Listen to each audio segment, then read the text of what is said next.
If you look at property listings in places like Nova Scotia or the Great Lakes, you can find a patch of land completely surrounded by water for less than $50,000. That is less than the down payment on a studio apartment in Manhattan.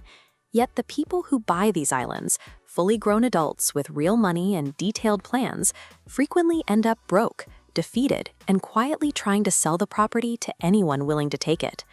The problem usually starts with a complete misunderstanding of what a private island actually is.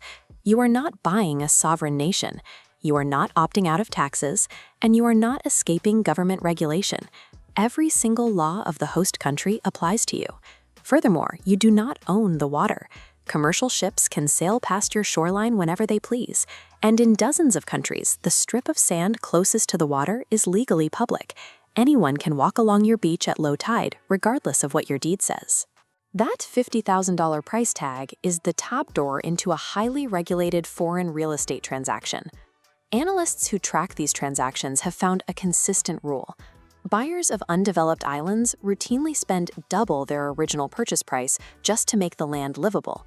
The purchase price is simply an entry fee. This animated schematic illustrates the first major hurdle: water. Because seasonal rainfall is highly unreliable, owners have to install desalination machines. The system forces seawater through fine membranes to strip out the salt and produce drinking water. A basic setup for a single house costs between $30,000 and $100,000 to install. This bar chart compares the cost of powering that equipment. In the continental United States, electricity averages about 16 cents per kilowatt hour. But islands have no grid. If you rely on diesel generators, the fuel has to be bought on the mainland and barged out to the ocean. That pushes the effective cost of electricity to $1 per kilowatt hour. Solar power seems like the obvious fix, but this line graph shows what happens to that technology in the ocean. Salt spray coats the panels and ruins their efficiency. The mounting hardware corrodes, and the batteries storing your power degrade faster in the tropical heat and humidity. Then you have to actually build a structure. Every bag of concrete, every pipe, and every piece of glass has to be loaded onto a barge. You also have to import your entire construction crew from the mainland, pay them travel premiums, and house them. If a storm rolls in, work stops, but you still pay the crew.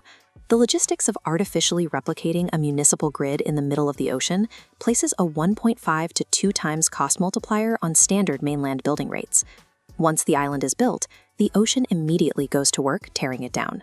Salt air, humidity, and biological growth wage a relentless physical assault on every piece of equipment and structural support you just paid to install. Property managers expect owners to budget between 3 and 7% of the island's total infrastructure value every single year. On a modestly developed $2 million property, that is up to $140,000 annually, strictly for maintenance and corrosion repair.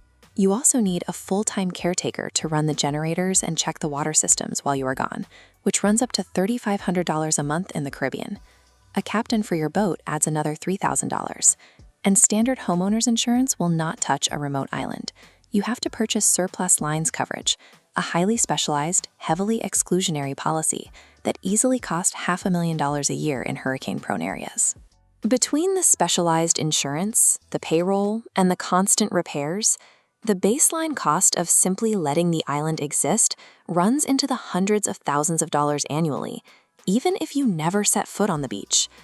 All of that planning and spending still leaves you exposed to a threat that cannot be engineered around or budgeted away: catastrophic climate events. In 2017, Category 5 Hurricane Irma hit the British Virgin Islands. It ripped apart buildings and destroyed the infrastructure on Necker Island, forcing owner Richard Branson to shut down his famous resort for months. Even with a billionaire's resources, the destruction was a financial catastrophe. To offset these enormous carrying costs and rebuilds, some owners turn their islands into ultra-luxury resorts. By charging groups up to $140,000 a week for exclusive access, they try to generate enough revenue in a few months to survive the year. This line graph tracking seasonal resort revenue reveals the flaw in that math. Occupancy peaks in the dry months, but when hurricane season arrives, bookings plummet. Your staff salaries, utility bills, and maintenance costs keep running. A single bad storm season can completely wipe out a year of profits and indefinitely delay any return on your investment. The market separates into two distinct camps.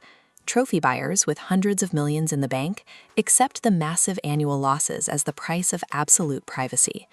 Commercial investors, on the other hand, run strict projections on occupancy and weather patterns, knowing the margin for error is razor thin. The deed to a private island represents the acquisition of a vulnerable off-grid infrastructure company that happens to be surrounded by the ocean.